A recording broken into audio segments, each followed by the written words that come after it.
Davao City Acting Mayor Sebastian Duterte is slamming the Marcos administration again. And we have News 5 correspondent Bril Montalvo telling us about his latest salvo. Bril, ano na naman yan? Lord, tama ka nga dyan sa bagong episode ng online podcast nga ni Acting Mayor Baste Duterte ay may patutsada na naman siya sa administrasyon, partikular kay Pangulong Bongbong Marcos, pati na rin mga kritiko ng pamilya Duterte. At una nga niyang sinabi, Lord, na parang talo na daw yung mga kritiko ng kanilang pamilya sa usapin ng impeachment ni Vice President Sara Duterte. And I quote, sabi ni Acting Mayor Baste Duterte na ayaw daw nilang tanggapin at wala na daw silang magagawa doon. Ang ibig sabihin daw ay natalo na sila. Yun yung pahayag ni Davao City Acting Mayor Baste Duterte higil sa mga kritiko ng kanyang kapatid na si Vice President Sara Duterte. Kung matatandaan natin, Lord, noong July 25 nga, nagpalabas ng desisyon ang Supreme Court na unconstitutional umano ang impeachment case ni VP Sara dahil sa one-year bar ruling nito. At may patutsada din itong si dating presidential son kaya Pangulong Bongbong Marcos sa kanyang sinabi hinggil sa korap na opisyal sa mga gobyerno. Sa katatapos lang nitong State of the Nation address, particular na itong sa usapin ng flood control project ng DPWH.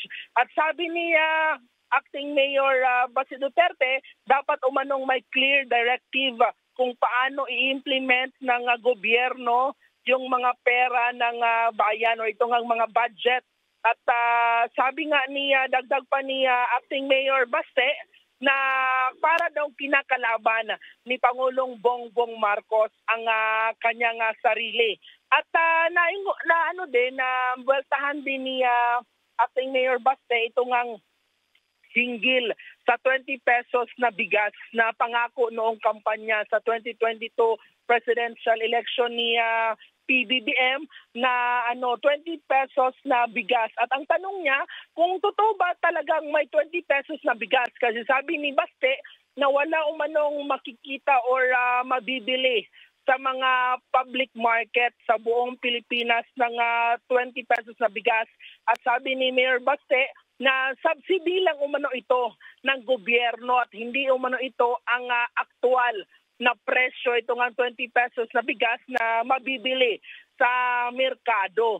So yun yung mga patutsada ni Mayor Baste sa mga kritiko. Bril. At may sabi din siya kay Lord, kay PNP Chief General Nicolas Torre III at binati niya si PNP Chief at sabi niya, congratulations, ikaw na yung bagong pambansang kamao, pinalitan mo na si Manny Pacquiao. Yun yung sabi ni Baste kay PNP Chief General Torre doon sa Tanay na tuloy pero hindi nilang charity boxing match.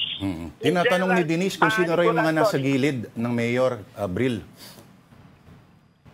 Yung nasa gilid yung lalaki, yun siya? Siya yung information officer ng City Information Office. At yung babae naman is dating patnubay ng Davao. Ayan, beauty queen yun siya, yung babae. Okay. Kasi ito ay parang tuwing kailan lumalabas, ito'y para bang kay sa tatay niya dati, yung parang gikan sa masa para sa masa. Parang ito'y version niya.